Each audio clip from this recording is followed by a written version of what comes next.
La plupart des quelques 30 000 soldats marocains qui se battent au Sahara sont dans des unités classiques, comme ici le 6e régiment d'infanterie. Pour que ces forces puissent intervenir, il faut d'abord que le Polisario se découvre, le plus souvent en attaquant un convoi ou un poste isolé. Ensuite s'engage une bataille en forme de course-poursuite qui ne s'arrête qu'à la frontière algérienne.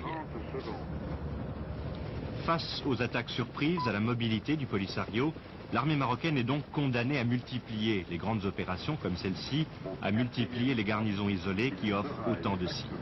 Il est impossible pour des raisons politiques de s'attaquer directement aux bases du Polisario en Algérie.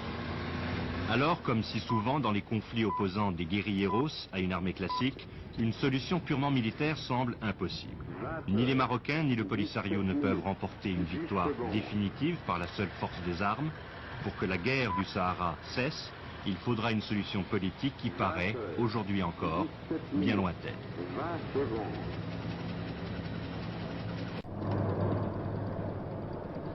Plusieurs fois par mois, sans que l'on puisse en prévoir la date pour éviter toute embuscade, les unités mobiles de l'armée marocaine se réunissent à l'abri des défenses avancées des grosses garnisons pour organiser des convois destinés à réapprovisionner ou à secourir les postes et villages disséminés dans cet immense désert. L'armée marocaine ne prend aucun risque. Tous ces véhicules, même ceux de transport, sont hérissés d'armes de tout type. Ces unités du 6e régiment d'infanterie portée vont convoyer sur 300 km des camions lourdement chargés de vivres, d'eau, de matériel, de munitions et de soldats de relève.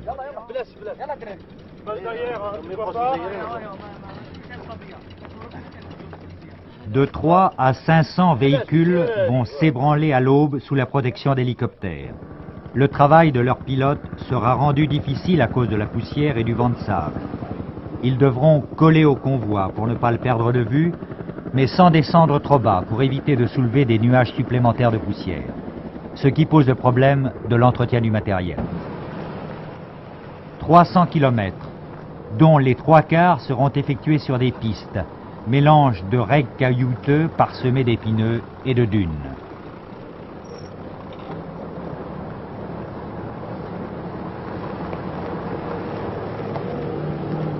Des centaines de véhicules étirés sur 40 km. Les accidents, les pannes et les ensablements sont fréquents, mais la colonne poursuit son chemin. Les retardataires sont secourus par l'arrière-garde et devront, une fois l'avarie réparée, regagner leur place dans la colonne.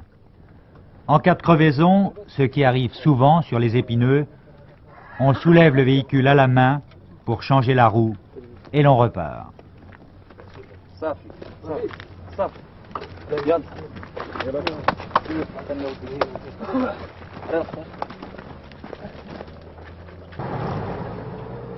L'armée marocaine, dont le tiers des effectifs est basé dans l'ex-Sahara occidental, soit 30 000 hommes environ, ne peut occuper tout le terrain. Aussi est-elle obligée d'établir des garnisons reliées entre elles par ces convois, ce qui la rend vulnérable. Son équipement s'améliore tous les jours et les livraisons de matériel américain ont été multipliées par 10 en 3 ans. Actuellement, le Maroc consacre près de 40% de son budget à la défense, et cela à un moment où les revendications sociales se font plus vives. Mais personne actuellement ne critique ni ne conteste l'action militaire entreprise pour conserver coûte que coûte, et même au prix d'une guerre, un territoire récupéré depuis peu, mais revendiqué depuis 23 ans.